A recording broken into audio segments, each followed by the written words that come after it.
আসসালামু আলাইকুম। সংবাদে আপনাদের সবাইকে স্বাগত। সংবাদ শিরোনাম। দালানে থাকাদের সমান সুযোগ পাবে নিম্ন আয়ের মানুষের সন্তানেরা। করাইলের দোয়া মাহফিলে তারেক রহমান বললেন, কথা দিলে কথা রাখে বিএনপি। আমরা চাই দালানে যে থাকে তার সন্তান যেমন শিক্ষার সুবিধা পাবে, ঠিক একইভাবে করাইল বস্তিতেও যে মানুষগুলো থাকে তাদের সন্তানরা একইভাবে বিদেশি ভাষা যাতে শিখতে পারে। কূটনীতিক ও বিশিষ্টজনদের সঙ্গে জামায়াতের মত বিনিময় আমির বললেন, দেশকে লুটে পুটে হাতদিশার করেছে একটি দল, ক্ষমতায় গেলে উন্নত দেশ করবেন তারা। আমরা যুবকদেরকে আহ্বান জানাবো, কাজ তোমাদের শেষ হয়নি, জাস্ট বিগিনিং। তোমরা একটা স্বৈরাচার এই দেশ থেকে তাড়িয়েছ, কিন্তু স্বৈর মানসিকতা এই দেশ থেকে এখনো যায়নি। মনোনয়ন প্রত্যাহারের শেষ দিনেও 47 আসনের প্রার্থী ঘোষণা হয়নি। 10 তলা নির্বাচনী ঐক্যে স্বাভাবিক রাজনৈতিক কর্মকাণ্ডে বাধাগ্রস্তের অভিযোগ জাতীয় পার্টির। জুলাই গণ অভ্যুত্থান স্মৃতি জাদুঘরের অগ্রগতি দেখলেন প্রধান উপদেষ্টা। ফ্যাসিস্ট আমলের নৃশংসতা সম্পর্কে জানতে সবাইকে পরিদর্শনের আহ্বান।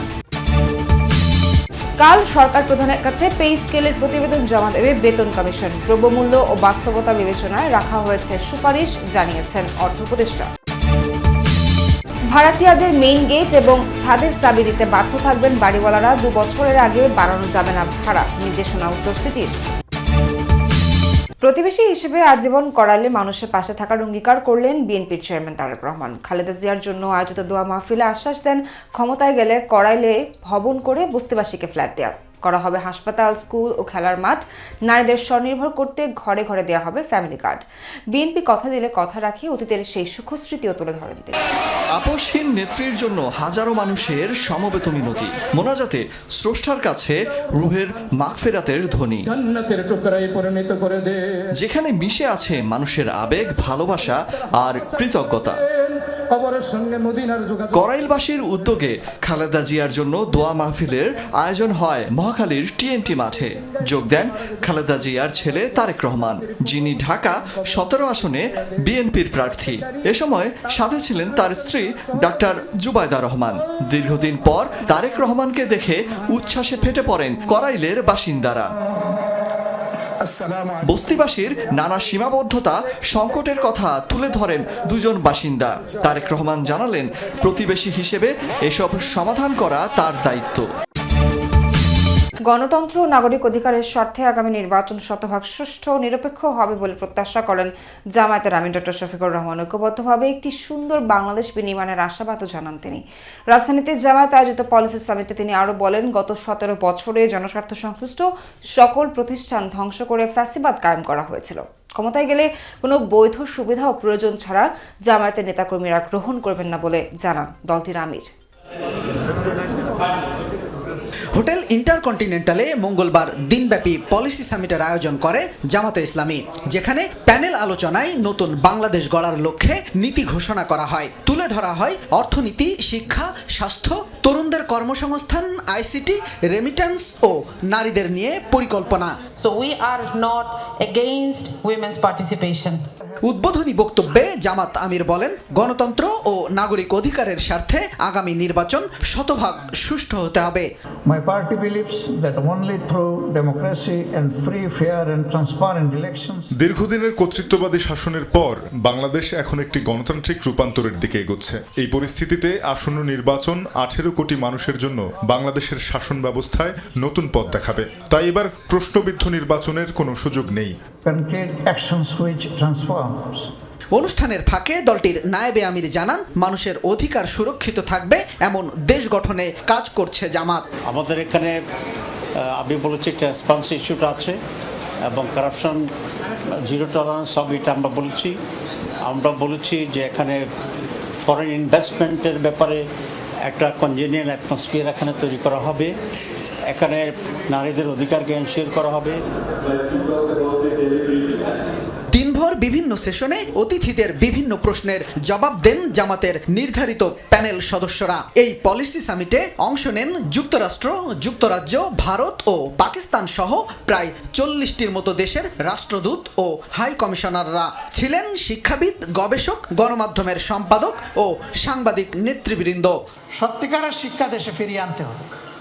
সমাপনী বক্তব্যে জামাত আমির বলেন, একটি দলের লুটপাটে বাংলাদেশের অবস্থা হাড্ডিসার। এখান থেকেই দেশকে এগিয়ে নিয়ে যাবে তার দল। ভালোবাসার দেশটাকে অতীতে লুটপাট করে খেয়ে দিয়ে শেষ করে দেওয়া হয়েছে, কিন্তু একটা কঙ্কাল আমরা পেয়েছি। সেই কঙ্কাল নিয়ে ইনশাল্লাহ আমরা সামনে এগিয়ে যাব। এই কঙ্কালের গায়ে আমরা গোশত লাগাবো এবং আমরা চামড়াও লাগাবো ইনশাল্লাহ। এটাকে একটা জীবন্ত বাংলাদেশ বানাবো ইনশাল্লাহ। ডাক্তার শফিকুর রহমান বলেন, ক্ষমতায় গেলে ন্যায় বিচারে কোনো ছাড় দেয়া হবে না, পদ পদবি দেখে করা হবে না বিচার। জামায়াতের নেতৃত্ব 10 দলীয় জোটের নির্বাচনী ঐক্যের 47 আসনের কে কয়টি পাচ্ছেন? কয়েকদিন ধরে রাজনীতিতে এ প্রশ্ন ঘুরপাক খেলেও এখনো উত্তর মেলেনি। নেতারা বলছেন আজ রাতের মধ্যেই আসনগুলোতে প্রার্থীর নাম জানাবেন তারা। জানা গেছে এই 47টির বেশিরভাগ আসনই লড়বেন জামায়াতের প্রার্থীরা, খুব অল্প সংখ্যকই পাবেন অন্য শরিক দলগুলো। 300 আসনের ভাগাভাগি হলেও বেশ কিছু আসন উন্মুক্ত থাকায় জোটের প্রার্থী সংখ্যা বেশি হবে। দেশের স্বার্থে গণভোট প্রত্যাখ্যান করা উচিত বলে মন্তব্য করেছেন জাতীয় পার্টির চেয়ারম্যান জি.এম. কাদের। গণভোট অসাংবিধানিক উল্লেখ করে তিনি বলেন, এটি অবাস্তবভাবে করা হচ্ছে। দাবি করেন এ প্রক্রিয়ায় জনগণের মতামত উঠে আসবে না। জি.এম. কাদের সবাইকে না ভোট দেওয়ার আহ্বান জানান। নির্বাচনের লেভেল প্লেইং ফিল্ড নেই বলে অভিযোগ করেন জাতীয় পার্টির চেয়ারম্যান। জুলাই স্মৃতি জাদুঘর পুরো জাতির জন্য নজিরবিহীন দৃষ্টান্ত, এমন মন্তব্য করেছেন প্রধান উপদেষ্টা ডক্টর মোহাম্মদ ইউনূস। তবে ভবিষ্যতে যেন এমন জাদুঘর তৈরির প্রয়োজন না হয় সেই প্রত্যাশাও করেন। বিকেলে জাদুঘরে থাকা জুলাই গণঅভ্যুত্থানের পেছনের ইতিহাস ও শেখ হাসিনার 16 বছরের দুঃশাসনের চিত্রগুলো ঘুরে দেখেন সরকার প্রধান। ফ্যাসিস্ট আমলের নৃশংসতা সম্পর্কে জানতে সবাইকে জাদুঘর ঘুরে দেখার আহ্বান জানান তিনি। বিকেলে জুলাই গণঅভ্যুত্থান স্মৃতি জাদুঘর পরিদর্শনে যান অন্তর্বর্তী সরকার প্রধান ডক্টর মোহাম্মদ ইউনূস। এ সময় তার সাথে ছিলেন বিএনপির স্থায়ী কমিটির সদস্য সালাউদ্দিন আহমেদ, জামায়াতে ইসলামীর আমির ডাক্তার শফিকুর রহমান এবং জাতীয় নাগরিক পার্টির আহ্বায়ক নাহিদ ইসলাম সহ অনেকে। জাদুঘরে থাকা জুলাই গণঅভ্যুত্থানের পেছনের ইতিহাস আর শেখ হাসিনার 16 বছরের দুঃশাসনের চিত্রগুলো ঘুরে দেখেন। গণভবনে জাদুঘরের কাজের অগ্রগতি পরিদর্শন শেষে একটি প্রামাণ্যচিত্র দেখেন ডক্টর ইউনূস,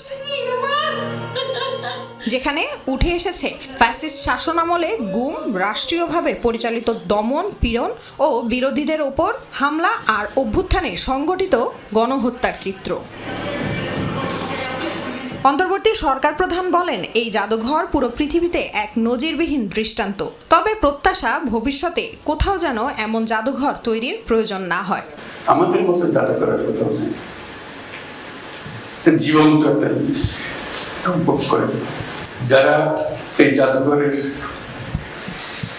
উপজীব্য এখানে যাদেরকে আমরা দেখতে আসি, তাদের খবর এখনো টাটকা।